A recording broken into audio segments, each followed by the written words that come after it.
The Dell XPS 13 has been one of our favorite laptops for the last couple of years, and this new version aims to build on that legacy with quicker hardware.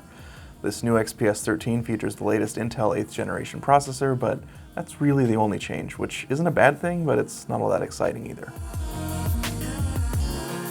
Looking at the design, the new XPS 13 is identical to the previous XPS 13. It features the same aluminum and carbon fiber chassis, the same Infinity Edge display, and the same awkwardly placed webcam. It's still a slick, understated, and straightforward design, but it's starting to get a little long in the tooth. Some variation would have been nice to see. The Infinity Edge display is also just as good as it's ever been. It's still sharp, vibrant, colorful, with a contrast ratio of 902:1. It landed in the same range we've come to expect from the XPS 13. It's still a killer display.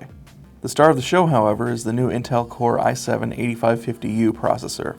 It's among the first 8th generation Kaby Lake R processors to hit the market, and it's a little unusual in a good way.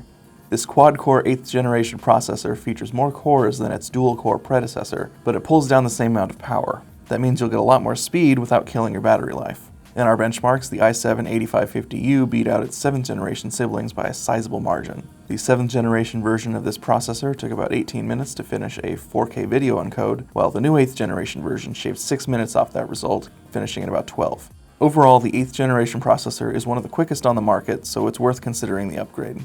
Even with the quicker processor and quicker onboard graphics, the XPS 13 is still incapable of running even the least demanding games. We barely got 13 frames per second out of Civilization 6 on medium settings at 1080p. That's not much of a surprise though. The XPS 13 is a productivity machine and it's not really built for gaming. What it is built for is all-day performance, and that's what you get out of it. Like each of its predecessors, this new model features a battery that will get you through most of the workday. About 6 hours of mixed use, maybe a bit less if you're doing some heavy media consumption. Alright, so does the new processor make the XPS 13 worth buying? Yes.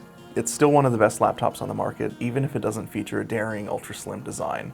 It's always been an excellent daily driver, and the new processor just continues that legacy.